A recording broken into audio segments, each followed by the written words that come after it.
கர்த்தருடைய பரிசுத்த நாமம் மகிமைப்படுவதாக. தானியேல் புத்தகம் புரிந்து கொள்வோம். அன்சீலிங் த புக் ஆஃப் டேனியல். தானியேல் புத்தகத்தில் 9ஆம் அதிகாரத்தை நாம் படித்து கொண்டிருக்கிறோம். 9ஆம் அதிகாரத்தில் இது இன்றைக்கு 3வது பிரசங்கம். நீங்கள் நினைக்கலாம், ஃபஸ்ட்டு ஒரு அதிகாரத்துக்கு ஒரு பிரசங்கம் தானே சொன்னீங்க அப்படின்னு. ஆனால் இந்த தானியேல் புத்தகத்தில் ஒரு மையமான பகுதியை படிச்சிட்ருக்கிறோம். அதை ஒரே பிரசங்கத்தில் சுருக்கி கொண்டு வர முடியாது.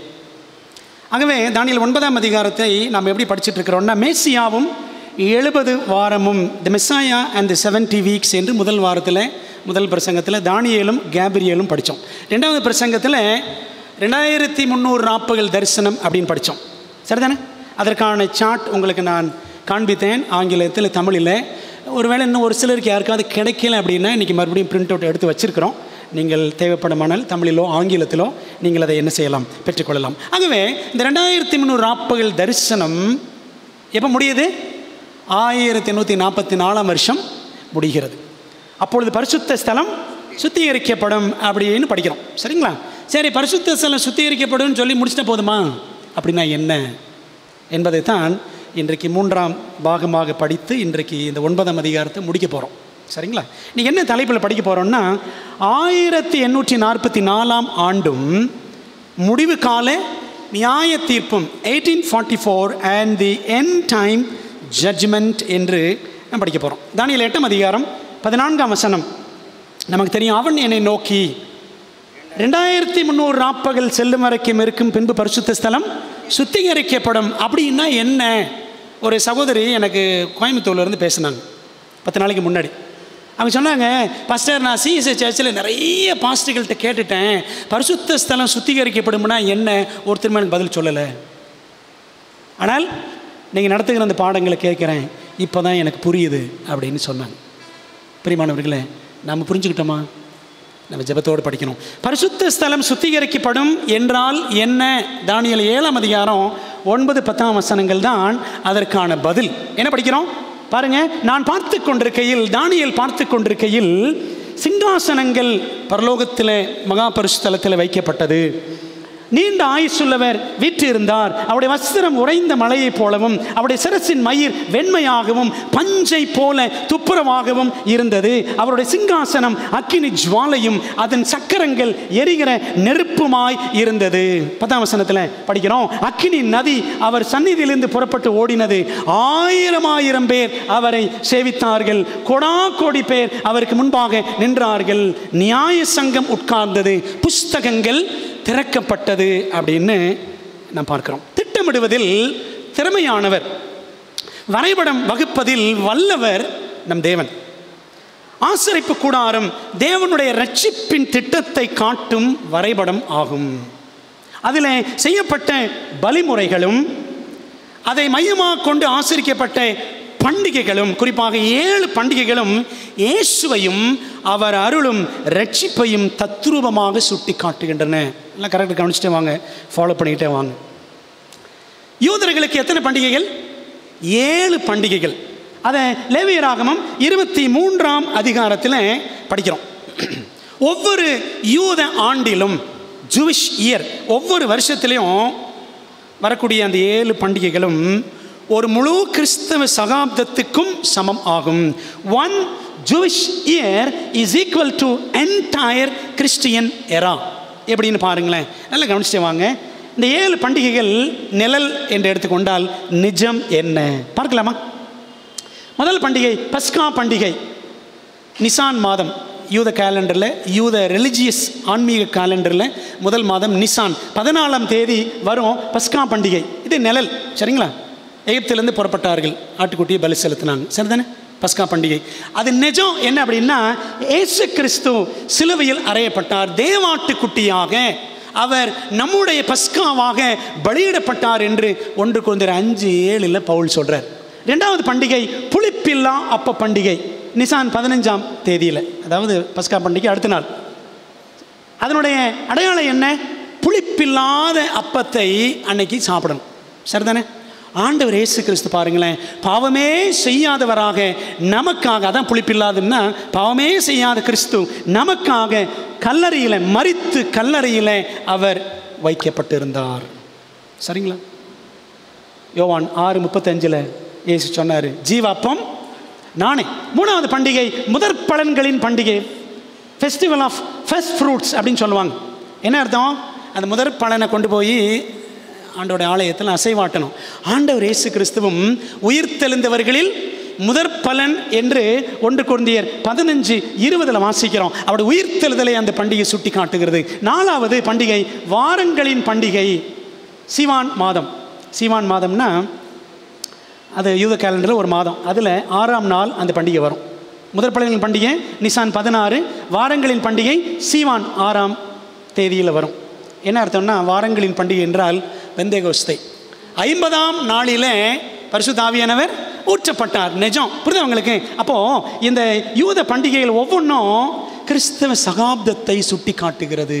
இப்போ நாலாவது பண்டிகை வாரங்களின் பண்டிகை பெந்தேகோஸ்தே அனுபவத்தை சுட்டி காட்டுகிறது. 5வது பண்டிகை என்ன அப்படின்னு பார்த்தீங்கன்னா எக்கால பண்டிகை, ஃபெஸ்டிவல் ஆஃப் ட்ரம்பட்ஸ் அப்படின்னு சொல்லுவாங்க. திஷ்ரி 7ஆம் மாதம் 1ஆம் தேதியில் வரும் திஷ்ரி மாதம். சரிங்களா?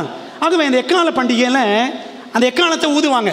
என்ன அர்த்தம்னா, பாவ நிவாரண நாள் வரப்போகிறது, நியாய தீர்ப்பு நாள் வரப்போகிறது என்ற அர்த்தத்தில் அதை ஊதுவார்கள். சரிங்களா? என்ன அர்த்தம்?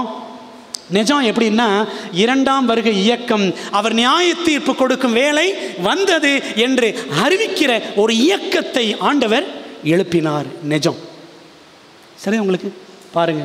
6வது பண்டிகை பாவ நிவாரண நாள், 7ஆம் மாதம் 10ஆம் தேதி, திஷ்ரி 10ஆம் தேதி பாவ நிவாரண நாள். அது எதை குறிக்குதுன்னா,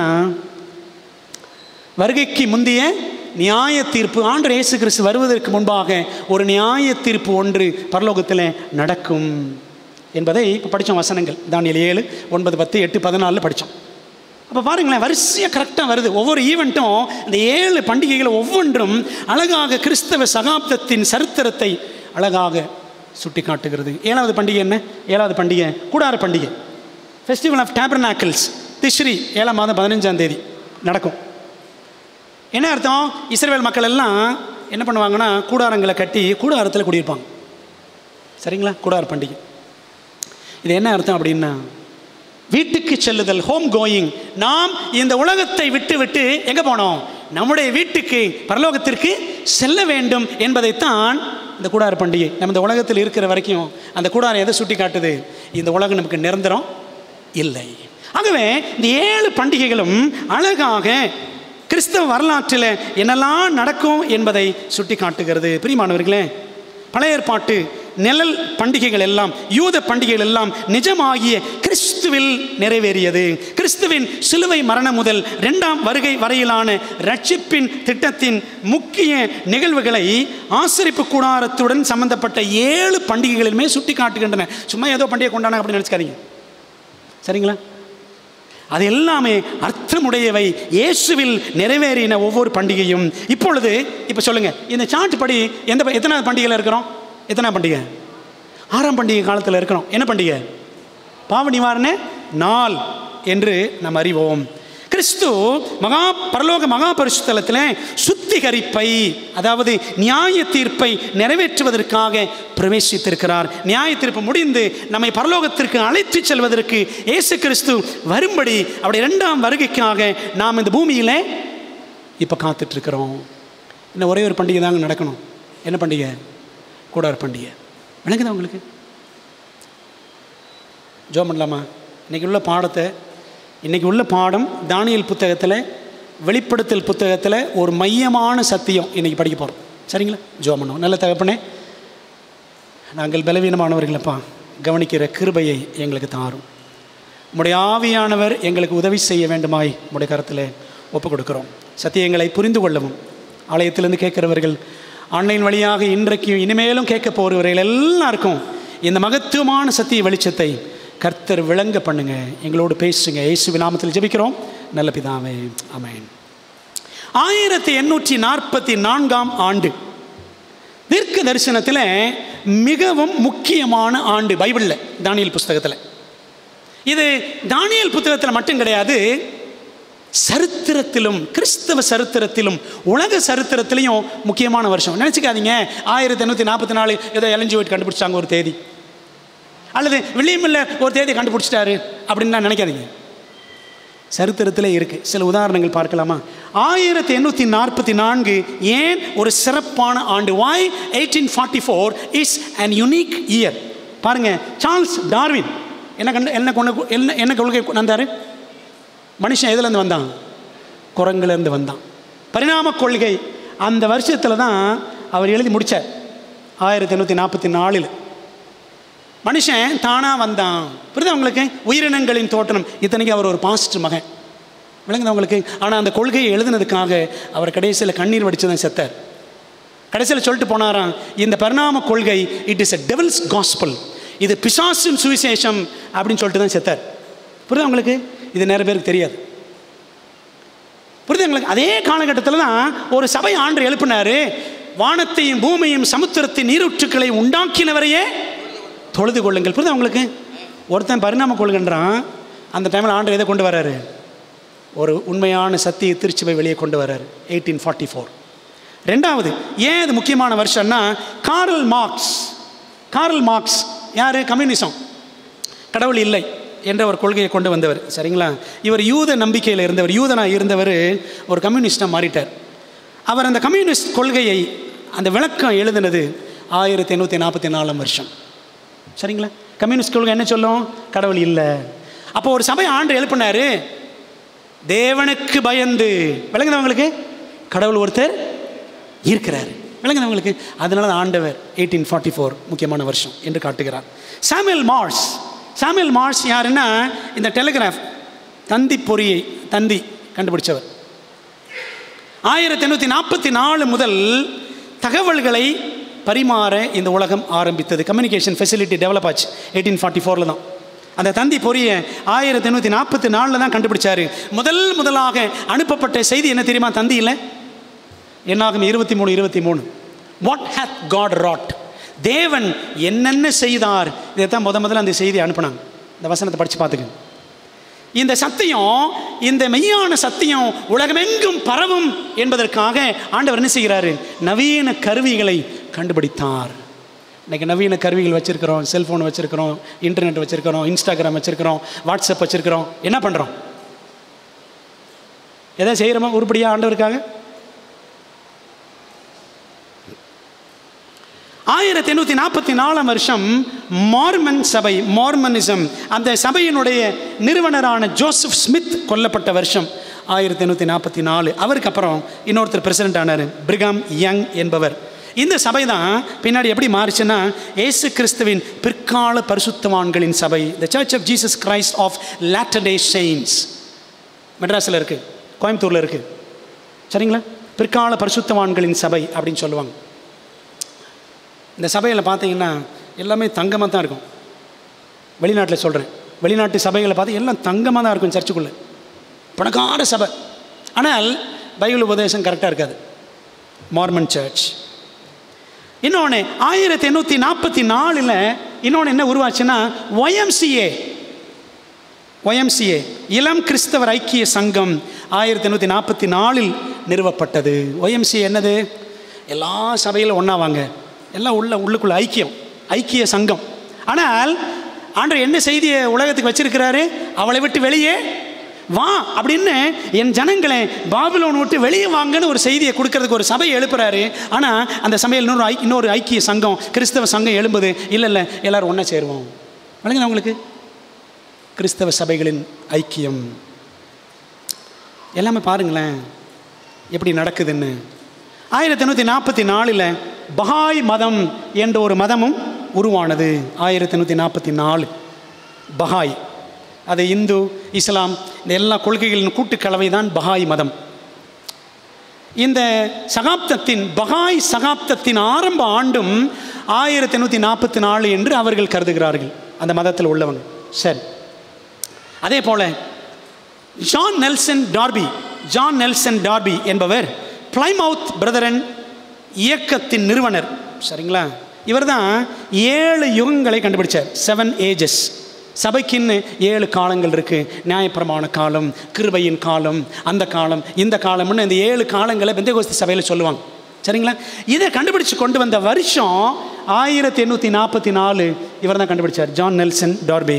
பெந்தேகோஸ்தே சபைகளில் இந்த கொள்கை மிகவும் பிரபலம். இன்னொன்று 1844 தான் எந்த சபையின் காலகட்டம்? 7 சபைகளில் எந்த சபை? 7வது சபை. 7வது சபை என்ன பேர்? லவோதிக்கேயா. லவோதிக்கேயான்ற பேருக்கு என்ன அர்த்தம் அப்படின்னா நியாய தீர்ப்பின் மக்கள் அப்படின்னு அர்த்தம். சரிங்களா? 1844 லவோதிக்கேயா சபையின் காலகட்டம். ஜனங்கள் நியாயம் தீர்க்கப்படுகிறார்கள். சரிங்களா? நீங்கள் 2340 படித்து தான் கண்டுபிடிக்கணும் அவசியம் கிடையாது. லவோதிக்கேயான்ற பேருக்கே அர்த்தம் நியாய தீர்ப்பின் காலத்து ஜனங்கள். அந்த சபையின் காலகட்டத்தில் நியாய தீர்ப்பு பரலோகத்தில் நடக்கும். விளங்குதா உங்களுக்கு பிரியமானவர்களே? அப்போ இதெல்லாம் ஏன் சொல்கிறேன் அப்படின்னா, தேவன் உண்மையான திருச்சபையை எழுப்பின காலகட்டத்தில், மெய்யான சத்தியம் வெளிவந்த காலகட்டத்தில் சில போலிகளும் வெளிவந்தன. என்னென்ன போலிகள்?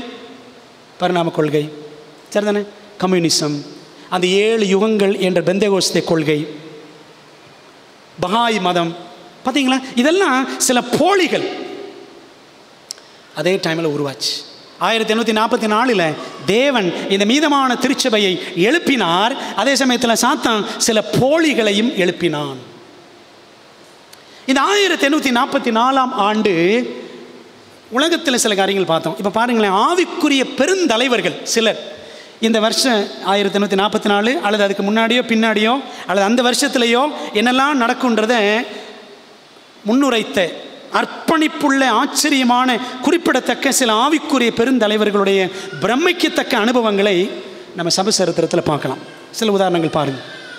ஜான் வெஸ்லி தெரியும்ல, மெத்தடிஸ்ட் சபையினுடைய ஒரு பெரிய நிறுவனர். இவர் சொன்னார், 1836 வருஷத்தில் 1000 வருட அரசாட்சி ஆரம்பிக்கும் அப்படின்னு சொன்னார். சரிங்களா? 1836. வெளிப்படுத்தல் 10:6 படிக்கிறோம்ல, இனி காலம் செல்லாது. இந்த காலம், இந்த வசனத்திற்கான விளக்கம் 1836 நிறைவடையும் அப்படின்னு சொன்னார். 1836. இன்னொருத்தர் பாருங்களேன், ஜோசப் உல்ஃப், உலக மிஷனரி. உலகம் எல்லாம் 25-30 நாடுகளுக்கு மிஷனரியாக போன ஒரு யூத கிறிஸ்தவர், யூத மதத்திலிருந்து கன்வெர்ட் ஆனவர். இந்தியாவுக்கு வந்தார் ஜோசப் உல்ஃப். காஷ்மீருக்கு வந்தார். 2ஆம் வருகை பற்றி பேசினார். உலகமெல்லாம் பேசினார்.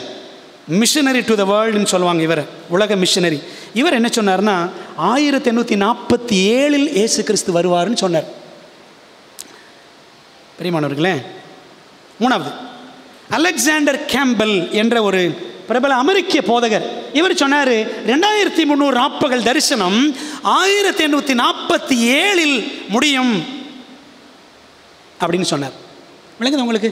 அப்போ அந்த 1844ன்றது மற்றவங்களுக்கும் ஆண்டு இருந்த உணர்த்துதலை அந்த காலகட்டத்தை சுற்றி கொடுத்துருக்கிறார்.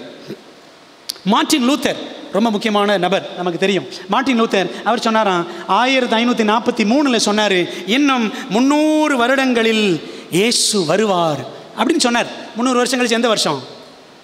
1843 வருஷம். பாருங்களேன். இன்னொரு நபர் வில்லியம் மில்லர் என்பவர், நமக்கு தெரியும்ல வில்லியம் மில்லர். அவர் சொன்னார், அமெரிக்காவின் விவசாயி, பாஸ்டர் கிடையாது, ஆனால் 12 வருஷம் வல்லமையாக ஊழியம் செஞ்சார். தானியேல் வெளிப்படுத்தலை படித்து ஆராய்ச்சி பண்ணி 2300 ராப்பகல் தரிசனத்துக்கு விளக்கம் கண்டுபிடிச்சு பேப்டிஸ்ட் சபையை சேர்ந்த ஒரு விசுவாசி. அவர் என்ன சொன்னார்னா, 1818 சொன்னார், 1818 சொன்னார், இன்னும் 25 வருஷங்களில் இயேசு வருவார். சரிங்களா? அப்போ எப்போ 1818 25 கூட்டினா 1843. பிரியமானவர்களே, எவ்வளோ ஆச்சரியமான ஒரு விஷயம் பாருங்களேன். சரித்திரத்தில், சபை சரித்திரத்தில் இப்படி நிறைய காரியங்கள் நடந்திருக்கு. சின்ன கொம்பாகிய போப்பு மார்க்கத்தின் ஆட்சி கவிழ்ந்த ஆண்டு கிபி 1798, 1798. சரிங்களா? நீங்கள் கணக்கு போட்டு பாருங்களேன். அதுலேருந்து ஒரு 46 வருஷம் கழிச்சு தான் 1844, 1798 46 கூட்டுங்க. 1844 பரிசுத்த ஸ்தலம் சுத்திகரிக்கப்படும். அந்த வருஷத்தில் நாம் பரலோக மகா பரிசுத்தல சுத்திகரிப்பு, அதாவது வருகைக்கு முந்தைய நியாய தீர்ப்பு ஆரம்பமாயிற்று. பிரியமானவர்களே, இந்த 1844 பரலோகத்தில் நியாய தீர்ப்பு ஆரம்பித்தது என்று பேசக்கூடிய ஒரே சபை நம்ம சபை தாங்க. வேற எந்த சபையுமே கிடையாது. இந்த சபையில் இதில் ஒரு யுனிக் டாக்டரின், ஒரு விசேஷமான உபதேசம். பாருங்களேன், ஆண்டவர் இயேசு கிறிஸ்துவின் காலத்தில் இருந்த ஆலயத்தை கட்டவும் எத்தனை வருஷம் ஆச்சு? யோவான் 2:20 படித்து பாருங்கள். யோவான் 2:20 படிக்கலாம். இந்த ஆலயத்தை கட்ட 46 ஆண்டுகள் சென்றதே அப்படின்னு சொல்லுவாங்க யூதர்கள் வந்து இயேசு கிறிஸ்துவை பார்த்து. சரிங்களா? அங்கே ஒரு 46, சின்ன கொம்பின் ஆட்சி காலம் கவிழ்ந்து ஒரு 46 வருஷம் கழித்து பரலோக ஆலயம் சுத்திகரிக்கப்பட ஆரம்பித்தது. பாருங்களேன், யோவான் 2:20 இயேசு கிறிஸ்து தன்னுடைய சரீர ஆலயத்தை பற்றி பேசினாருன்னு இருக்கும். சரிங்களா? அங்கே 46 ஆண்டுகள் யோவான் 2ஆம் அதிகாரத்தில். தானியேல் 8ஆம் அதிகாரம் 14ஆம் வசனத்தில் பார்த்தீங்கன்னா போப்பாட்சி கவிழ்ந்து 46 வருஷம் கழித்து 1844 போப்பு மார்க்கம் எந்த சத்தியத்தை தரையிலே தள்ளினதோ, பரலோக ஆசரிப்பு கூடார சத்தியத்தை தரையிலே தள்ளினது. தானியேல் 8:12 படிக்கிறோம். அந்த போப்பு மார்க்கம் வீழ்ச்சி அடைந்த பிற்பாடு இந்த பரலோக மகா பரிசுத்த ஸ்தலம் சுத்திகரிக்கப்படும், நியாய தீர்ப்பு பரலோகத்தில் வருகைக்கு முன்பாக ஆரம்பிக்கும் என்பதை கண்டுபிடிக்கிறதுக்கு நம்முடைய முன்னோடிகளுக்கு 46 வருஷம் ஆச்சு. சரிங்களா? 1798 இருந்து. அன்பானவர்களே, அப்போ இந்த சின்ன கொம்பு இவ்வளோலாம் அட்டகாசம் பண்ணுதே அப்படின்னு தானியேல் பார்க்குறார்.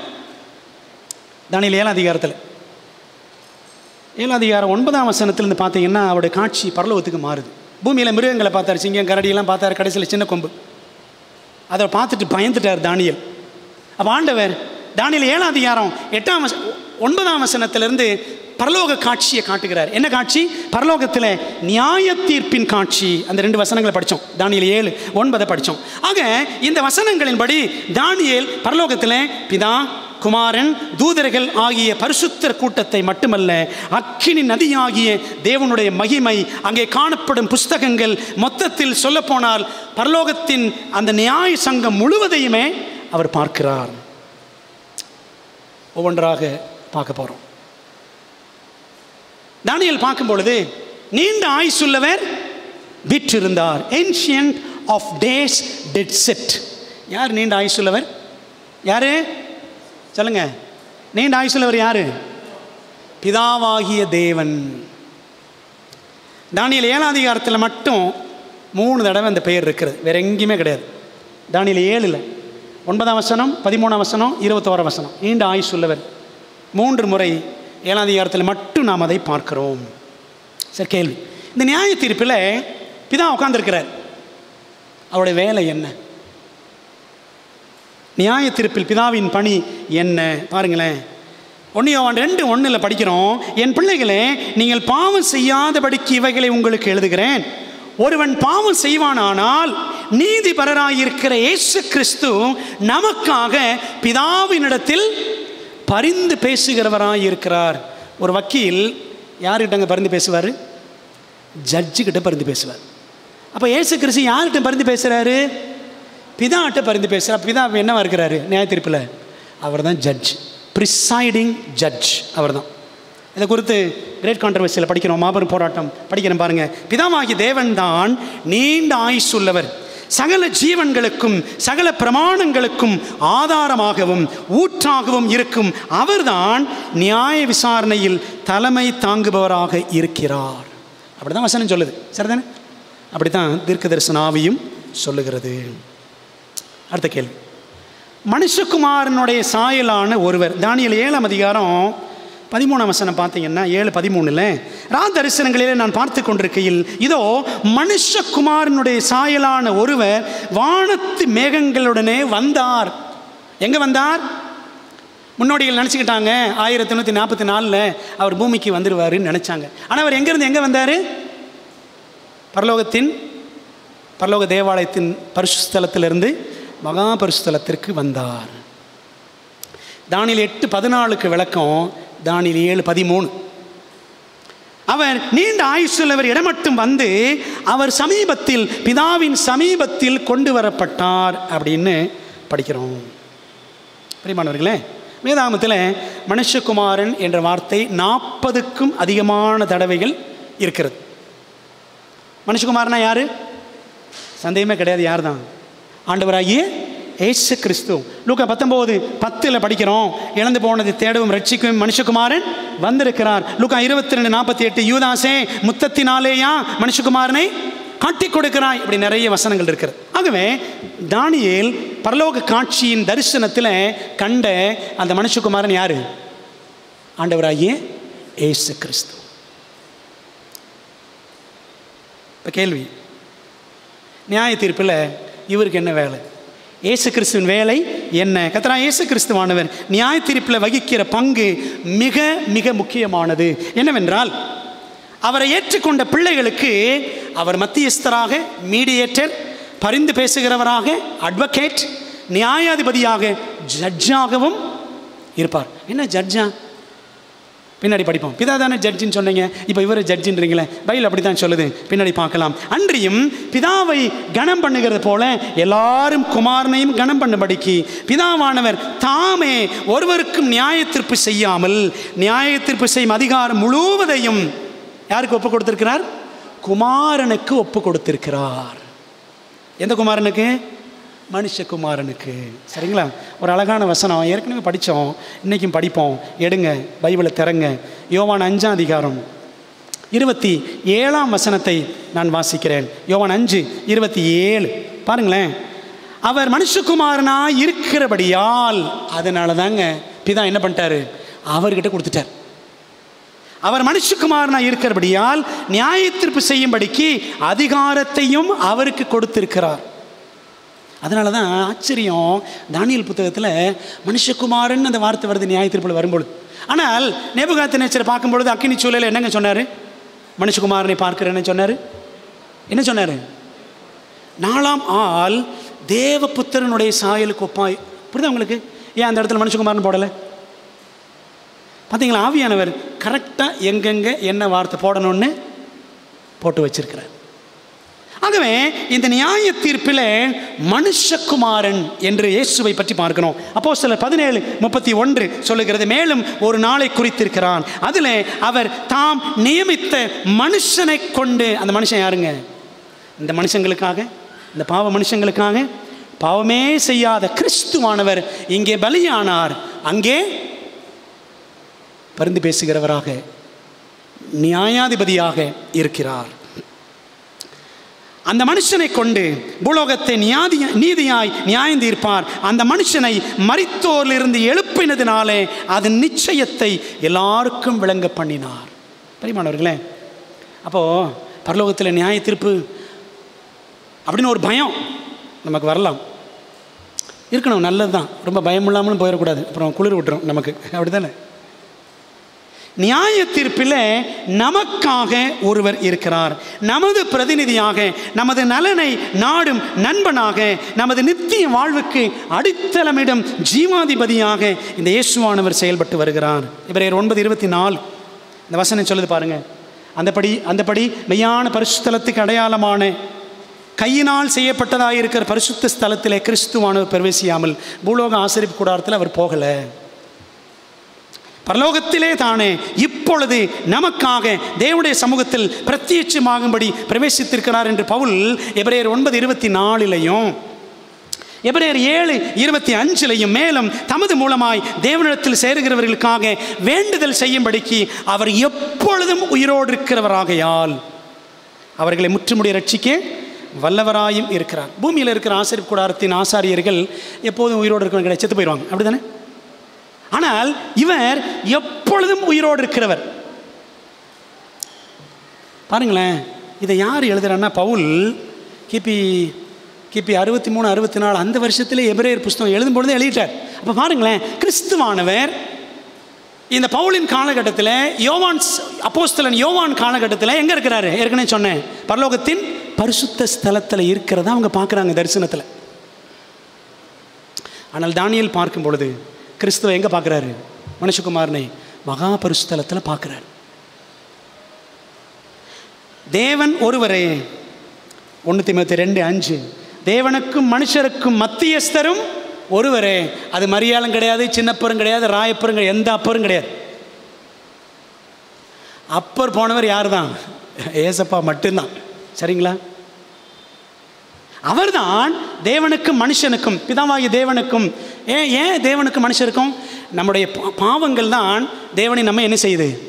பிரிக்குதுன்னு படிக்கிறோம் ஏசாயா 59:2 ஆகவே இந்த பாவங்கள் நம்மையும் பரலோகத்தையும் நம்மையும் பிதாவையும் பிரிக்கிறபடினாலே, ஆகவே நமக்கும் பிதாவுக்கும் இடையில மத்தியஸ்தராக யார் இருக்கிறார்? இயேசு கிறிஸ்து இருக்கிறார். அவர் மரித்தோரிலிருந்து பரமேறி சென்றதே நமக்காகத்தான். இங்கே வந்தது நமக்காக தான், அங்கே போனதும் நமக்காகத்தான். அவர் எதையும் தமக்கென்றே செய்ததில்லை, நமக்காக பரிந்து பேச, நம்மை நீதியாய் நியாயந்தீர்க்க அவர் நரலோகத்திலிருந்து, நரலோகம்னா பூலோகம், நரர் என்றால் மனுஷர், நரலோகத்திலிருந்து பரலோகத்திற்கு சென்றிருக்கிறார். சரி, அடுத்த கேள்வி. யார் 1000 பேர், கோடாகோடி பேர்? பைபிளில் நமக்கு தெரியும் அந்த பதம் யாரை குறிக்கிறது? தேவதூதர்கள். இந்த தேவதூதர்களுக்கு பைபிளில் வேறு வேறு பேர் இருக்குது. எல்லா வசனம் வாசிக்கல, குயிக்காக பார்த்துருவோம். லூக்கா 2:13 பரமசேனையின் திரள். சங்கீதம் 103 பலத்த சௌரியவான்களாகிய அவருடைய தூதர்கள், அவருடைய சர்வ சேனைகள்னு தாவீது எழுதுகிறார்.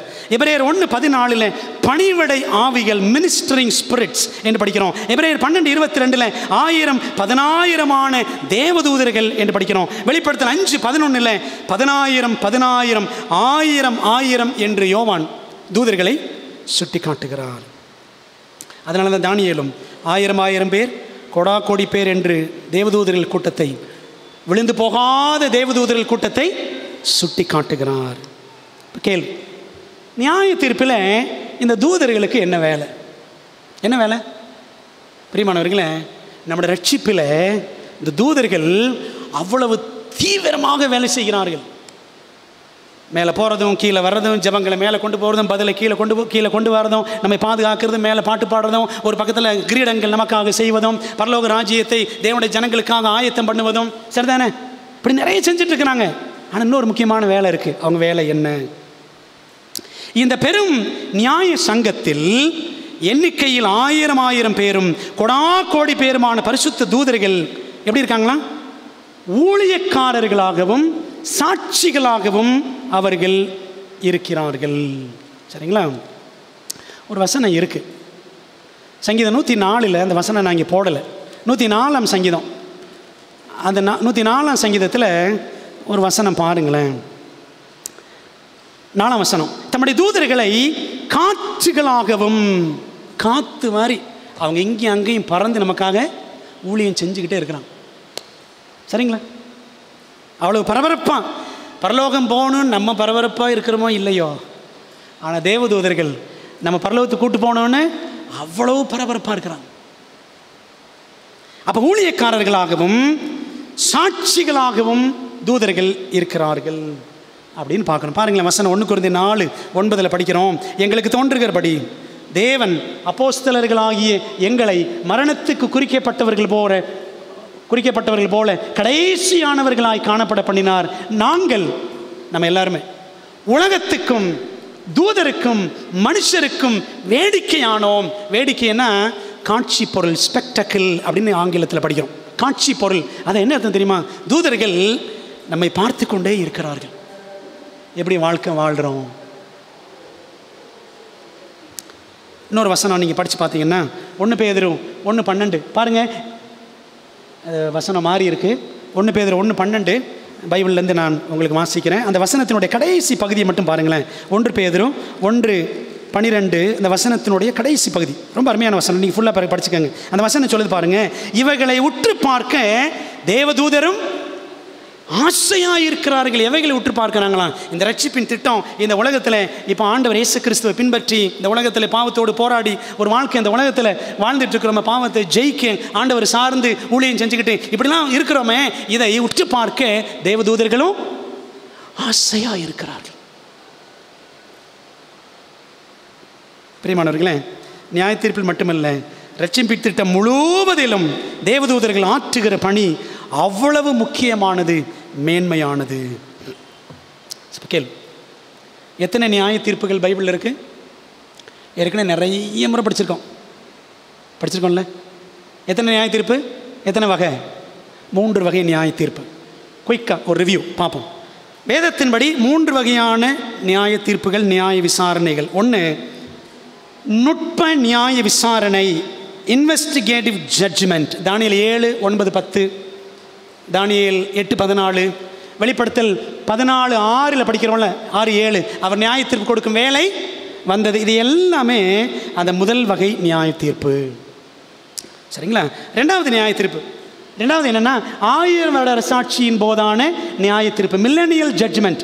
வெளிப்படுத்தல் 20:4 படிக்கிறோம். சரி, மூணாவது நியாய தீர்ப்பு என்ன அப்படின்னா தண்டனை நிறைவேற்றும் நியாய தீர்ப்பு அல்லது வெள்ளை சிங்காசன நியாய தீர்ப்பு, executive judgement or white throne judgement அப்படின்னு வெளிப்படுத்தல் 20:11 முதல் 14 வரை உள்ள வசனங்களிலே படிக்கிறோம். சரி, இது ஒவ்வொன்றையும் சுருக்கமாக பார்க்கலாமா? முதல் வகை நியாய தீர்ப்பு, நுட்ப நியாய விசாரணை. பைபிளில் அந்த நுட்பன்ற வார்த்தை கிடையாது, அதை நம்ம தான் சேர்த்து கொண்டோம். அதாவது புலன் விசாரணைன்னு வச்சுக்கோங்களேன். புலன் விசாரணை அதாவது இந்த உலகத்திலிருந்து பரலோகத்துக்கு வரக்கூடிய பிள்ளைகளை தேவதூதர்கள் என்ன செய்கிறாங்களாம்? நுட்பமாக இவரை உள்ளே விடலாமா வேண்டாமா, இந்த அம்மாவை உள்ளே விடலாமா வேண்டாமா, பரலோகத்துக்குள்ளே இந்த ஐயாவை விடலாமா வேண்டாமா அப்படின்னு என்ன செய்கிறாங்களாம்? விசாரணை பண்ணிக்கிட்டு இருக்கிறாங்க. இது 2ஆம் வருகைக்கு முந்தைய நியாய தீர்ப்பு. இது யாருக்குன்னா தேவ ஜனங்களுக்காக மட்டும். நல்லா தெரிஞ்சுக்கங்க. பாவ நிவாரண நாள் யாருக்காக? பாவ நிவாரண நாள் யாருக்காக தான்? ஏற்கனவே மேசியா வருவார்னு விசுவாசத்தோடு தங்கள் பாவத்துக்காக ஆட்டுக்குட்டியை ஏற்கனவே தினம் அன்றாட ஆராதனையில் யார் வந்து பலி செலுத்தினாங்களோ அவங்க தான் அந்த 7ஆம் மாதம் 10ஆம் தேதி அந்த பாவ நிவாரண நாளில் வந்து இருப்பார்கள். சரிதானே? ஒன்லி ஃபார் த ப்ரொஃபஸ்ட் கிறிஸ்டியன்ஸ், இயேசுவை விசுவாசிக்கிறோன்னு யாரெல்லாம் சொல்கிறாங்களோ அவங்களுக்கு தான் இப்பொழுது நடந்து கொண்டிருக்கிற நியாய தீர்ப்பு. சரிங்களா? துன்மார்க்கர் எல்லாருக்கெல்லாம் கிடையாது, கிறிஸ்துவ விசுவாசிக்கிறவங்க அவங்களுக்கு. ஆனால் இதிலே தெரிஞ்சிடும் யார் துன்மார்க்கர்கள் பிரிக்கப்படுவார்கள். அவர்களுக்கு தண்டனை கொடுக்குற நியாய தீர்ப்பு பிற்பாடு வரும், துன்மார்க்கருக்குரிய தண்டனை. பிரியமானவர்களே, ஆகவே இந்த முதலாம் நியாய தீர்ப்பு பரிசுத்தவான்களுக்குரிய முதலாம் உயிர்த்தெழுதலுக்கு முந்தைய கிறிஸ்துவுக்குள் மரித்தோருக்கும் ஜீவனுள்ளோருக்குமான நியாய தீர்ப்பு. இது எப்போ தொடங்கும்? தொடங்கிருச்சு. 1944 தொடங்கிச்சு. அக்டோபர் 22 மரித்தோரிடத்தில் அது தொடங்கியது. ஆபேல் காலத்திலிருந்து, அவர் தான் முதல்ல மரித்தவர். ஆபேல் காலத்திலிருந்து அது உயிருள்ளோருக்கு எப்போ மாறும் என்பது தெளிவாக நமக்கு தெரியல. ஆனால் உயிருள்ளோருக்கு அது தொடங்கும் என்றால் சீக்கிரத்தில் முடிந்துவிடும் உயிருள்ளோருக்கான நியாய தீர்ப்பு. சரி, இது ரெண்டாவது நியாய தீர்ப்பு பார்க்கலாம். 2ஆம் வகை நியாய தீர்ப்பு. இது 2ஆம் வருகைக்கு பிறகு பரலோகத்தில் 1000 வருட அரசாட்சியின் போது, அதாவது இயேசுவின் 3ஆம் வருகைக்கும் 2ஆம் உயிர்த்தெழுதலுக்கும் முந்திய நியாய தீர்ப்பு. பரலோகத்திற்கு போகக்கூடிய தேவனுடைய பிள்ளைகள் அந்த 1000 வருட அரசாட்சியில் பாவிகளையும் விழுந்து போன தூதர்களையும் சாத்தானையும் என்ன செய்வாங்க? நியாயம் தீர்ப்பார்கள். எதை பார்த்து? புஸ்தகங்களை பார்த்து படிக்கலாம். சரிங்களா? பரிசுத்தவான்களையும், அதாவது பரிசுத்தவான்கள் உலகத்தையும் தேவதூதர்களையும் நியாயம் தீர்ப்போம் என்று அறியீர்களா? 1 படிக்கிறோம். இது 2ஆவது நியாய தீர்ப்பு. மூணாவது என்னென்னா 1000 வருட அரசாட்சிக்கு பிறகு 3ஆம் வருகையின் காலகட்டத்தில் துன்மார்க்கருக்குரிய 2ஆம் உயிர்த்தெழுதலுக்கு பிறகு இயேசுவின் 3ஆம் வருகையின் போது பூமியின் மேல் நடக்கப் போகும் நியாய தீர்ப்பு. இதில் சாத்தானும் அவனது கூலிப்படைகளும் பாவிகளும் பாவம் செய்த தூதர்களும் அக்கினியிலே அழிக்கப்படுவார்கள், சாம்பல் ஆக்கப்படுவார்கள். நித்திய நரகம் என்று ஒன்று கிடையாது. இந்த 3 வகைகளில் சொல்லுங்க, நம்ம இன்னைக்கு படிச்சுட்டு இருக்கிறது எந்த நியாய தீர்ப்பு? 1ஆவதா 2ஆவதா 3ஆவதா? முதல் வகை. சரிதானே? முதல் வகை நியாய தீர்ப்பு. இந்த 3 வகைகளில் இந்த 3லுமே பார்த்தோம்னா அஸ்திபாரம் யார் தான்? ஆண்டவராகிய இயேசு கிறிஸ்து தான். பரலோகத்துடன் நாம் இசை உள்ளவர்களாக வாழ்ந்தால் இயேசு எப்போதும், ஏன் நியாய தீர்ப்பிலும் கூட அவர் நமக்கு நெருங்கிய நண்பராகவே நமக்காக செயல்படுவார். அதனால தாங்க தானியேலையும் எபிரேயர்லையும் மனுஷகுமாரன் மனுஷகுமாரன் அந்த வார்த்தையை அதுக்காக தான் ஆவியானவர் பயன்படுத்தி இருக்கிறார். நியாய தீர்ப்பை பற்றிய பயம் வேண்டாம், ஆனால் நியாய தீர்ப்பை பற்றிய பயபக்தி உள்ள சிந்தனை வேண்டும். நியாய தீர்ப்பில் இயேசு நம் நண்பர் என்பது நமக்கு சந்தோஷம். நியாய தீர்ப்பின் காலத்து மக்கள் நாம் என்பதை உணர்ந்து வாழ்ந்தால் நம் நண்பருக்கு சந்தோஷம். யாரு? கர்த்தராகிய இயேசு கிறிஸ்து. நியாய தீர்ப்பின் காலத்தில் வாழ்ந்துட்டு இருக்கிறோம், கொஞ்சமாவது பயம் இருக்கா நம்ம மனசில்?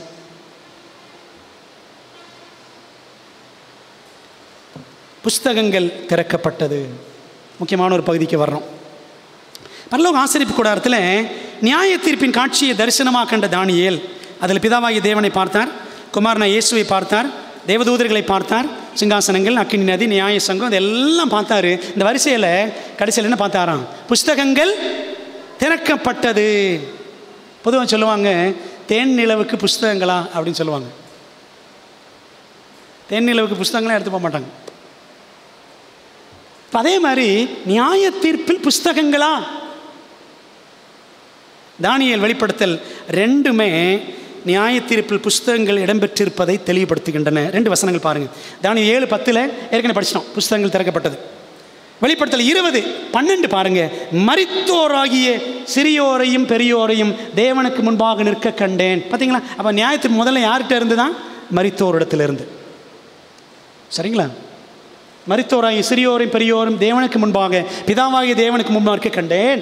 அப்பொழுது புஸ்தகங்கள் திறக்கப்பட்டன அப்படின்னு படிக்கிறோம். இந்த புஸ்தகங்களை மையமாக வைத்துதான் நீதிமான்களுக்கு நியாய தீர்ப்பு கிடைக்கும். இந்த புஸ்தகங்களை மையமாக வைத்துதான் பாவிகளுக்கும் துன்மார்க்கருக்கும் நியாய தீர்ப்பு கிடைக்கும். இப்போ கேள்வி பாருங்களேன், கோப்புகள் இல்லாத கோர்ட் உண்டா? கோப்புகள்லாம் ஃபைல்ஸ். கோர்ட்டில் புக்ஸ் இல்லாமல் இருக்குமாங்க? ஃபைல் இல்லாமல் இருக்குமா? கோர்ட்டுனா கண்டிப்பாக அடிக்கி வச்சுருப்பாங்க, அப்படி தானே? லாயரை நிறைய பேர் பார்த்துருப்பீங்களா? லாயர் பார்த்துருப்பீங்களா? என் வீட்டில் ஒரு ரூம் நிறைய, எனக்கு புக்ஸுக்குன்னே ஒரு தனியாக ரூம் வச்சுருக்கிறேன். நானே வச்சுருந்தேன்னா லாயர் வச்சுருக்க மாட்டாரா? புரியுதா உங்களுக்கு? பிரியமானவர்களே, புஸ்தகங்கள் இல்லாத பள்ளி படிப்பு உண்டா? பிள்ளைகளுக்கு பரீட்சை வருது இல்லை, அதான் ஜட்ஜ்மெண்ட்டு. பிள்ளைகளுக்கு பரீட்சை தான் ஜட்ஜ்மெண்ட். நீ பாஸ் ஆனால் தான் அடுத்த கிளாஸ் போவேன். ரெட் லைன் விழுந்துச்சுன்னா மறுபடியும் 9 அப்போ தான். பிரியமானவர்களே, நம்முடைய லைஃப்பில் என்ன லைன் வந்துடக்கூடாது? ரெட் லைன் வந்துடக்கூடாது. நியாய தீர்ப்பில் பயன்படுத்தப்படும் புஸ்தகங்கள் என்னென்ன புஸ்தகங்கள்? குயிக்காக பார்ப்போம். 3 வகையான புஸ்தகங்களை பற்றி பைபிளில் நம்ம பார்க்கலாம். 2 புஸ்தகங்கள் நேரடியாக சொல்லப்பட்டிருக்கிறது, ஒரு புஸ்தகம் மறைமுகமாக. முதல் புஸ்தகம் என்னென்னா ஜீவ புஸ்தகம், புக் ஆஃப் லைஃப். 2வது ஞாபக புஸ்தகம், புக் ஆஃப் ரெமெம்பரன்ஸ். 3வது பாவ அல்லது மரண புஸ்தகம், book of sin or death அப்படின்னு சொல்லலாம். சரி, இப்போ கேள்வி, இந்த புஸ்தகங்களில் யார் எழுதி வைக்கிறா? யார் எழுதி வைக்கிறா? இயேசு கிறிஸ்து உட்காந்து எழுதுறாரா? இயேசு கிறிஸ்து எழுதுறாரா? பிதா எழுதுறாரா? ஆவியானவர் எழுதுறாரா? யாருக்கு எழுதுறா? சரி, பரலோகத்தில் புஸ்தகங்கள் இருக்கின்றன என்றால் யோசித்து பாருங்களேன். இந்த உலகத்தில் இப்போ பார்த்தீங்கன்னா கிட்டத்தட்ட 800 கோடி ஆகிப்போச்சு. 800 கோடி ஜனங்கள் கிட்டத்தட்ட இருக்கிறோம். 750 கோடி தாண்டிருச்சு. இவ்வளோ பேருக்கும் பரலோகத்தில் புஸ்தகங்கள் இருக்கும் அப்படின்னா, அப்போ எவ்வளோ புஸ்தகங்கள் இருக்கும்? அக்கௌண்ட் கீப்பிங்கே ஒரு பெரிய செக்ஷன் இருக்குன்னு நினைக்கிறேன். உண்மை தானே? ஒரு பெரிய பகுதியே பரலோகத்தில் ஆண்டவர் பிரித்து விட்டுருப்பாருன்னு நினைக்கிறேன். எல்லாருக்கும் ஒரு புக்கு, ஒவ்வொரு புக்கில் ஒரு பக்கம். அது எவ்வளோ பெரிய பக்கமாக இருக்கும். தேவ தூதர்கள் தான் புஸ்தகங்களில், பரலோக புஸ்தகங்களில் பதிவு செய்யும் பணியையும் அவைகளை பாதுகாக்கும் பணியையும் செய்து வருகிறார்கள். தேவதூதர்கள் தான் செய்கிறான். சரியா? ஒரு வசனம் பாருங்களேன். பிரசங்கி 5ஆம் அதிகாரம் 6ஆம் வசனம். உன் மாம்சத்தை பாவத்துக்குள்ளாக்க உன் வாய்க்கு இடங்கூடாதே, அது புத்தி பிசகினால் செய்தது என்று தூதனுக்கு முன் சொல்லாதே. என்ன அர்த்தம்? நம்ம முட்டாள்தனமாக பேசுகிறது, புத்தி பிசகாக நடந்து கொள்வது, இதெல்லாம் யார் பார்த்துக்கிட்டே இருப்பாங்களா? ஆண்டவர் ஒவ்வொருத்தருக்கும், இயேசு விசுவாசிக்கிற ஒவ்வொருத்தருக்கும் ஆண்டவர் யார் வச்சிருக்கிறாரு? ஒரு தேவதூதன் வச்சிருக்கிறார்ல. அப்போது எனக்கு ஒரு கார்டியன் ஏஞ்சல், மெய்க்காப்பாளனாகிய தூதன் ஒவ்வொருத்தருக்குமே இருக்கிறாங்க. ஏன்? ஒரு குழந்தைக்கே ஆண்டவர் வைக்கிறார் இருக்குல்ல. மத்தேயு 18:10 படித்து பாருங்கள். ஒரு குழந்தைக்கு கூட ஆண்டவர் தேவதூதனை வச்சிருக்கிறாருன்னு படிக்கிறோம். சரிதானே? அப்போது கண்ணாபண்ணான்னு பேசிவிட்டு, ஆண்டவரே தெரியாமல் பேசிட்டு, ஆண்டவரே என்ன மன்னிச்சிருங்க ஆண்டவரே, ஐயோ ஆண்டவரே, ஐயோ ஆண்டவரே, புத்தி பிசகினால் செய்தது என்று தூதனுக்கு முன் சொல்லாது. நீ சொல்கிறதையும் நீ செய்கிறதையும் யார் பார்த்துக்கிட்டு இருப்பா? அந்த தேவதூதன் பார்ப்பார். போய் ரெக்கார்டை நம்ம பண்ணுற என்னென்ன விஷயத்தில் ரெக்கார்டு பிரேக் பண்ணுறோமோ, புரியுதா உங்களுக்கு? என்னெல்லாம் சாதனை படைக்கிறோமோ, சாதனை படைச்சு ஆண்டவருக்கு வேதனையை கொண்டு வர்றோமோ, சோதனையில் விழுந்து நம்ம அல்லாடி தள்ளாடுறோமோ, இந்த எல்லாத்தையும் ஆண்டவர் பரலோகத்தில் நினைச்சுவார், தூதர்களை கொண்டு எழுதி வைப்பார். சரி, அதை ஒவ்வொன்றா பார்ப்போம். என்னென்ன புஸ்தகங்கள் வரிசையாக படிக்கும்பொழுது நமக்கு தெரியும் என்னென்னலாம் எழுதுவாங்க. பரலோக நியாய சங்கத்தின் புஸ்தகங்கள் கவனிங்க. அப்படி என்னதான் தேவதூதர்கள் பதிவு செய்கிறார்கள்? முதல் புஸ்தகம் என்ன? ஜீவ புஸ்தகம். சரிங்களா? நான் எல்லா வசனங்கள் வாசிக்கல, டைம் இல்லை, எனக்கு ஒரு 10 நிமிஷம் ஒரு 1/4 மணி நேரம் கொடுங்க. சரிங்களா? கவனிங்க. முதலாம் புஸ்தகம் ஜீவ புஸ்தகம். ஜீவ புஸ்தகம்னு 9 இடங்களில் இருக்குது பைபிளில். அந்த பேர் நேரடியாக பழைய ஏற்பாட்டில் ஒரு தடவை, சங்கீதம் 69:28. புதிய ஏற்பாட்டில் 8 தடவை. சரிங்களா? குறிப்பாக புதிய ஏற்பாட்டில் பிலிப்பியரில் ஒரு தடவை, பிலிப்பியர் 4:3. வெளிப்படுத்தின விசேஷத்தில் 7 தடவை. மொத்தம் 9 தடவை அந்த பேர் நேரடியாக இருக்கிறது. சரிங்களா? இந்த வசனம் பாருங்கள். இதெல்லாம் வெளிப்படுத்தலில் இருக்கக்கூடிய 7 இடங்கள். வெளிப்படுத்தல் 3:5, வெளிப்படுத்தல் 13:8, 17:8, 20, 12, 15, வெளிப்படுத்தல் 21, 27, 22, 19. 7 இடங்களில் ஜீவ புஸ்தகம்னு படிக்கிறோம். பிலிப்பியர் 4:13 என்ன படிக்கிறோம்னா, அன்றியும் என் உத்தம கூட்டாளியே, அவர்களுக்கு உதவியாக இருக்கும்படி உன்னையே வேண்டிக் கொள்ளுகிறேன். சுவிசேஷ விஷயத்தில் என்னோட கூட மிகவும் பிரயாசப்பட்டார்கள். அவருடைய நாமங்கள் ஜீவ புஸ்தகத்தில் இருக்கிறது. யாரெல்லாம் ஊழியம் செய்கிறாங்களோ அவங்க பேர் எங்கே இருக்குமா? ஜீவ புஸ்தகத்தில் இருக்கும். சரிங்களா? அப்போ பாஸ்டர் மட்டும் நினச்சிக்காதீங்க, எல்லாருமே ஆண்டவர் இயேசு கிறிஸ்துவை ஏற்றுக்கொண்டு ஊழியத்தில் உற்சாகமாக இருக்கிறவர்கள் எல்லா பெயர்களும் அங்கே இருக்கும். பெயர் சொல்லாமல் இன்டைரக்டாக மறைமுகமாக யாத்திரை 32:32, தானியேல் 12:1, லூக்கா 10:20 ஆகிய இடங்களில் வாசிக்கிறோம். என்ன எழுதியிருக்கோம் ஜீவ புஸ்தகத்தில் என்றால் பாருங்களேன். கிரேக் கான்ட்ரவர்சி பக்கம் 480 மீட்கப்பட்டவர்களின் பெயர்கள், கிறிஸ்துவின் நாமத்தை வெளிப்படையாய் ஏற்றுக்கொண்டவர்களின் பெயர்கள், கர்த்தரை தொழுது கொண்ட எல்லாருடைய பெயர்கள், தேவனுக்கு உண்மையாக ஊழியம் செய்கிறவர்களின் பெயர்கள், ஒத்தாசைக்காக எப்பொழுதும் பரலோகத்தையே நோக்கி பார்த்தவர்களின் பெயர்கள் அங்கே இருக்கும். பிரியமானவர்களே, பரலோகம் வேண்டுமா? நித்திய ஜீவன் வேண்டுமா? அக்னி கடல் மரணம் வேண்டுமா? நித்திய மரணம் என்ற அந்த 2ஆம் மரணம் வேண்டுமா? இந்த 2ஆம் மரணத்திலிருந்து தப்பிக்கணுமா? வரப்போகும் ஆபத்து காலத்திலிருந்து விடுவிக்கப்பட வேண்டுமா?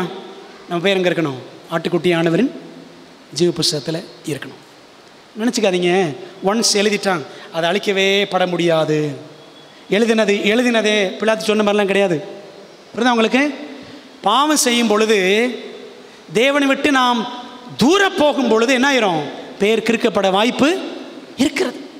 அப்போது பாவங்களை அறிக்கையிட்டு, இயேசுவின் நாமத்தில் அறிக்கையிட்டு அவர் ரத்தத்தினால் கழுவப்பட வேண்டும். புரியுதுங்களா? அப்போ தான் நம்முடைய நாமம் ஜீவ புஸ்தகத்தில் காக்கப்படும், இல்லை என்றால் நீக்கப்படும்.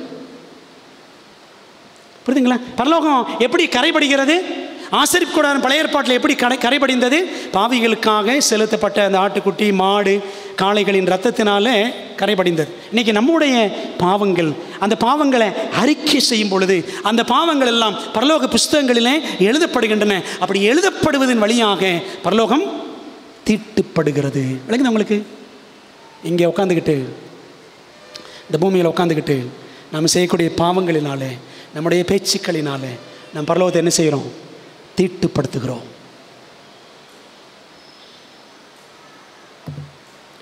அப்போஸ்தலர் 16:31 சொல்லுது, கர்த்தராகிய இயேசு கிறிஸ்துவை விசுவாசி, அப்பொழுது நீயும் வீட்டாரும் ரட்சிக்கப்படுவீர்கள். உண்மையாக நம்ம அவரை பின்பற்றுகிறோமா இயேசுவை? 2வது புஸ்தகம் என்ன அப்படின்னா, ஞாபக புஸ்தகம். பைபிளில் ஒரே ஒரு இடத்துல தான் இருக்குது இந்த பெயர், மல்கியா 3:16. சரிங்களா? தேவனுடைய பிள்ளைகளின் பெயர்கள் மட்டுமே இந்த புஸ்தகத்தில் பதிவு செய்யப்படும். இந்த புஸ்தகத்திலையும் அப்பொழுது கர்த்தருக்கு பயந்தவர்கள் ஒருவரோடு ஒரு பேசிக்கொள்வார்கள், கர்த்தர் கவனித்து கேட்பார். கர்த்தருக்கு பயந்தவர்களுக்காகவும் அவருடைய நாமத்தை தியானிக்கிறவர்களுக்காகவும் ஞாபக புஸ்தகம் ஒன்று அவருக்கு முன்பாக எழுதப்பட்டிருக்கிறது. ஆனால் பைபிளில் நிறைய இடத்துல இன்டைரக்டாக இந்த புஸ்தகத்தை பற்றி வசனங்கள் இருக்குது மறைமுகமாக. பாருங்களேன், சங்கீதம் 56:8, என் அலைச்சல்களை தேவரீர் எண்ணி இருக்கிறீர், என் கண்ணீர் நம்முடைய துருத்தியில் வையும், அவைகள் நம்முடைய கணக்கில் அல்லவோ இருக்கிறது. கண்ணீர் வடித்து ஜோம் பண்ணுகிறோமா, அலைஞ்சு திரிஞ்சு ஊழியம் செய்கிறோமா, எல்லாம் என்ன செய்வாங்களா? ஆண்டவர் கணக்கில் வைப்பார். சரிங்களா? பாருங்களேன், என்னெல்லாம் எழுதப்படும் வாசிக்கிறோம். எலன் ஒயிட் எழுதுகிறாங்க, ஊழிய அலைச்சல்கள், நீங்கள் பாவத்துக்காக விட்ட கண்ணீர், நன்மையான ஒவ்வொரு காரியம், பேசப்பட்ட வார்த்தைகள், செய்த செயல்கள், அன்பின் நிமித்தம் செய்த உத்தமமான செயல்கள், முயற்சி செய்யப்பட்ட ஒவ்வொரு நீதியின் செயல், எதிர்த்து நின்ற ஒவ்வொரு சோதனை, ஜெயித்த ஒவ்வொரு தீமை, இறக்கப்பட்டு மனதுருகி பேசின ஒவ்வொரு வார்த்தை, செய்யப்பட்ட ஒவ்வொரு தியாகம், கிறிஸ்துவ நிமித்தம் பொறுத்து கொண்ட ஒவ்வொரு பாடு, துயரம், பாவத்தினாலும் ஒடுக்கப்படுதலினாலும் ஏற்பட்ட ஒவ்வொரு மனவேதனை, மேன்மையான ஆவிக்குரிய ஜீவியத்திற்காக நம்ம காட்டின ஒவ்வொரு விருப்பம். ஆண்டவர் காரியங்களை விருப்பம் காட்டுறோமா?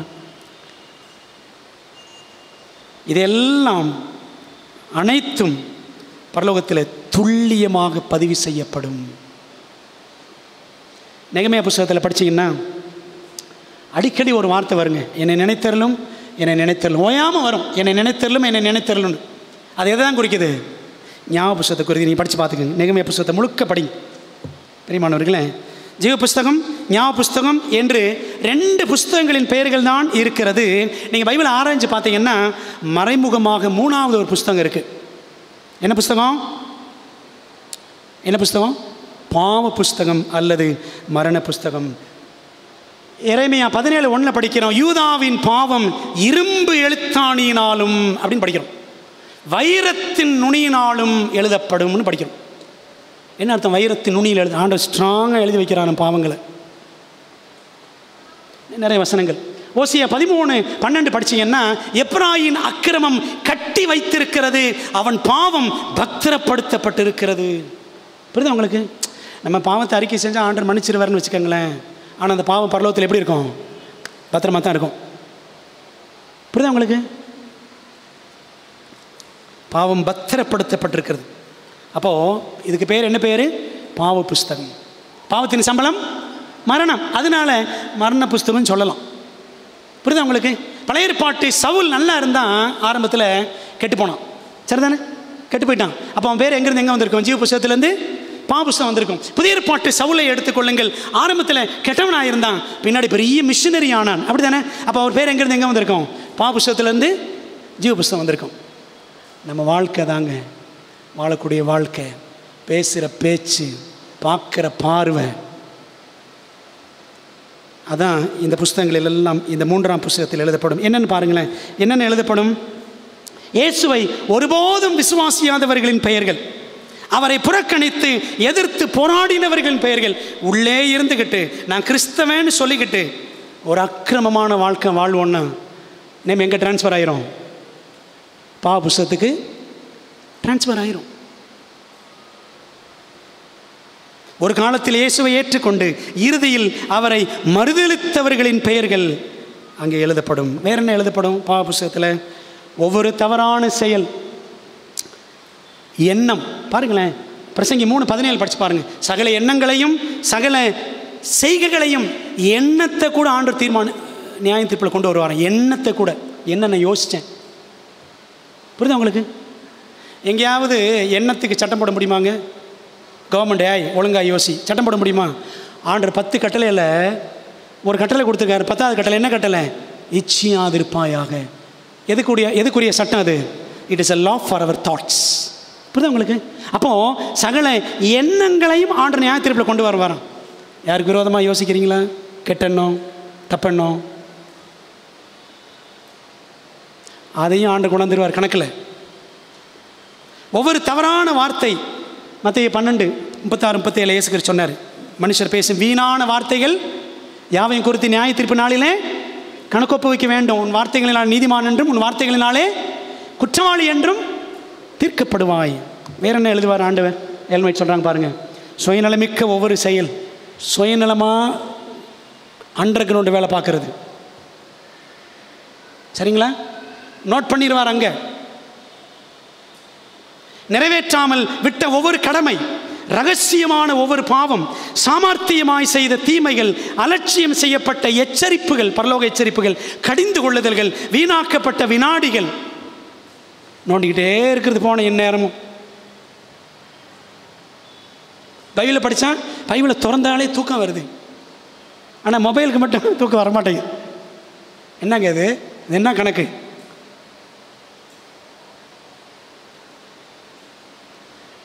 முன்னேற்றம் அடைய செய்யாமல் விட்டுவிடப்பட்ட வாய்ப்புகள் வரும்பொழுது ஊழியத்துக்காக, ஆண்டவருக்காக அந்த வாய்ப்புகளை பயன்படுத்தாமல் வேஸ்ட் பண்ணுறது, அதையும் எழுதி வைப்பார். செல்வாக்கை தவறாக பயன்படுத்திய செயல் எல்லாத்தையும் எழுதி வச்சிருவார். இன்ஃப்ளூயன்ஸ் இருக்குல்ல, நமக்கு இருக்கிற இன்ஃப்ளூயன்ஸை ஒழுங்காக பயன்படுத்தணும். அந்த இன்ஃப்ளூயன்ஸை ஓவராக பயன்படுத்தணும். அந்த இன்ஃப்ளூயன்ஸை தப்பாக பயன்படுத்தணும். என்னங்க தெரியுமா? கணக்கில் ஏறிடும், எல்லாம் ரெக்கார்டில் ஏறிடும்.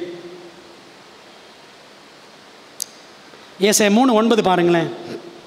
ஏசாயா 3:9 இந்த வசனத்தை டேனியல் தாமஸ் அடிக்கடி சொல்லுவாங்க. அவர்கள் முகப்பார்வை அவர்களுக்கு விரோதமாய் சாட்சியிடும். ஒருத்தரை ஏற இறங்க பார்க்கறது, உருன்னு பார்க்கறது, ஒருத்தரை கேவலமாக பார்க்கறது, இப்பெல்லாம் பார்த்தேன்னு வச்சுக்கோங்களேன், அதையும் ஆண்டு எழுதி வச்சுருவார் பரலோகத்தில். பார்க்குற பார்வையே கரெக்டாக இருக்கணும். நீங்கள் ஒழுங்காக பாருங்கள் பாஸ்டர் அப்படின்றீங்களா? அதனால் ஒரு மாதிரி நீங்கள் இந்த எச்சரிப்புகளை அலட்சியமாக நினச்சிடக்கூடாது. ஆபோக்கு 2:11 சொல்லுது, கல் சுவரிலிருந்து கூப்பிடும், உத்திரம் மச்சிலிருந்து சாட்சியிடும். யாருமே பார்க்கலையே, நீ ரூமுக்குள்ளே இருந்து செஞ்சேல, அந்த உத்திரம் மரம் உனக்கு சாட்சி சொல்லும், சுவரு சாட்சி சொல்லும். புரியுதா உங்களுக்கு? பண்ண அநியாயத்துக்கெல்லாம் சுவரு சாட்சி சொல்லுமா?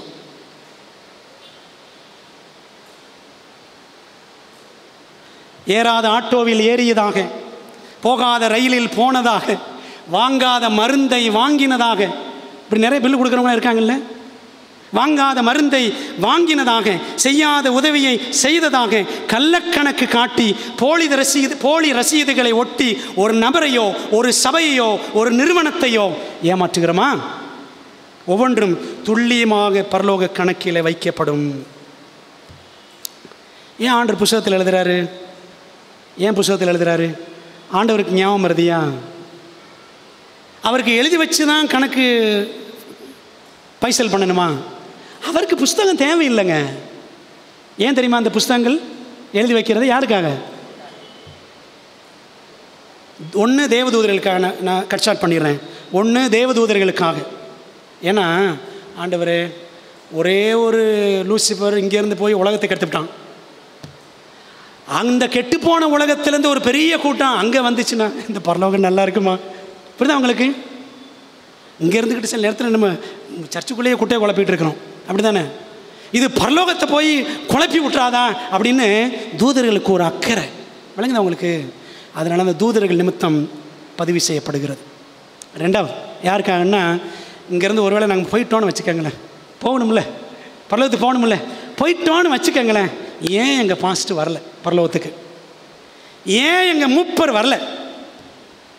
ஏன் அவர் வரல? அந்த அம்மா வரல? இந்த அம்மா அழகாக பாட்டு பாடுமே, நான் பரலோகத்தில் தூதர்களோடு நிற்கும்னு நினச்சேன், எனக்கு காணுமே, எங்கே? புரியுதா உங்களுக்கு? கேள்வி வருமா? போய் கேட்போம்ல.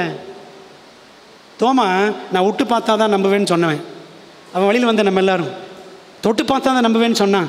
எனக்கு காட்டுங்க, ரெக்கார்டை காட்டுங்க. ஒருவேளை நம்ம கேட்டுட்டோம்னா ஆண்டு என்ன செய்கிறாரு? அதனால் ரெக்கார்டெல்லாம் பரலோகத்தில் மெயின்டைன் பண்ணுறார். பிரியமானவர்களே, இந்த ரெண்டு காரணங்கள் தான். பாருங்கள், வசனம் சொல்லுது, நியாயத்தீர்ப்பை பற்றி பைபிளில் ஒவ்வொரு கிரியையும் ஒவ்வொரு அந்தரங்கமான காரியத்தையும் நன்மையானும் தீமையானாலும் தேவன் நியாயத்தில் கொண்டு வருவார். சாலமன் அப்போ சொன்னார். அதுக்கப்புறம் பவுல் சொல்கிறாரு, அப்போஸ்தலர் 17:31 நம்ம படிச்சிட்டோம். 11:9 நீங்கள் படித்து பாருங்கள். எல்லாவற்றையும் உன் கண்ணின் காட்சிகள், உன் நெஞ்சின் வழி இஷ்டம் போல நட, கடைசியில் நியாயத்தீர்ப்பிற்கு மறந்துடாத. பிரசங்கி 11:9 சாலமன் சொல்லியிருக்கிறார். பவுல் சொல்லியிருக்கிறாரு அப்போஸ்தலர் 17:31 மேலும் ஒரு நாளை குறித்திருக்கிறார். அந்த நாள் தாங்க பரிசுத்த ஸ்தலம் சுத்திகரிக்கப்படும் என்ற நாள், அக்டோபர் 22, 1844. சரிங்களா? அப்போஸ்தலர் 24:25 படிக்கிறோம், இனி வரும் நியாய தீர்ப்பையும். ஃபெலிக்ஸ் முன்பாக பவுல் இனி வரும் நியாய தீர்ப்பை பற்றி பேசினார். இனி வரும் நியாய தீர்ப்புன்னு சொன்னார். பேதுரு சொன்னார், 1 பேதுரு 4:17 நியாய தீர்ப்பு தேவனுடைய வீட்டிலே துவங்கும் காலமாக இருக்கிறது. அப்போ நியாய தீர்ப்பு முதல்ல யாரிலிருந்து ஆரம்பிக்குது? தேவனுடைய ஜனங்கள்கிட்ட இருந்து. விளங்குது உங்களுக்கு? இப்படி ஒவ்வொருத்தனா சொல்லிட்டு வர்றாங்க. கடைசியில் வெளிப்படுத்தல் சொல்லுது, வெளிப்படுத்தல் 14:7 அவர் நியாய தீர்ப்பு கொடுக்கும் வேலை வந்துருச்சு. புரியுதா உங்களுக்கு? ஒவ்வொருத்தரா சொல்கிறாங்க இனி வரும் இனி வரும்ன்றாங்க. யோவான் சொல்கிறாரு வந்துருச்சுன்றார். இன்றைக்கி நம்ம சபை சொல்லணும், என்ன சொல்லணும் தெரியுமா? அந்த நியாய தீர்ப்பு சீக்கிரம் முடிய போகுது. பிரியமானவர்களே, அப்போ அந்த நியாய தீர்ப்பின் காலத்தில் நாம் எப்படி இருக்கிறோம்? அமெரிக்காவில் ஒரு பெரிய அரசியல்வாதி டேனியல் வெப்ஸ்டர் அவரிடத்துல ஒரு பொதுக்கூட்டத்தில் வச்சு கேள்வி கேட்டாங்களே. என்ன கேள்வி கேட்டாங்க தெரியுமா? உங்கள் மனதில் எப்போதும் குறுக்கிடும் முக்கியமான சிந்தனை என்ன? What is the greatest thought that ever crosses your mind அப்படின்னு கேள்வி கேட்டாங்க. அந்த கேள்விக்கு என்ன பதில் சொன்னா தெரியுமா? My personal accountability to God. தேவனுக்கு நான் தனிப்பட்ட முறையில் கணக்கொப்பு வைக்க வேண்டும். இதான் என் மனசில் எப்பவுமே ஓடிக்கிட்டு இருக்குன்னு சொன்னாராம். நமக்கு ஓடுதா?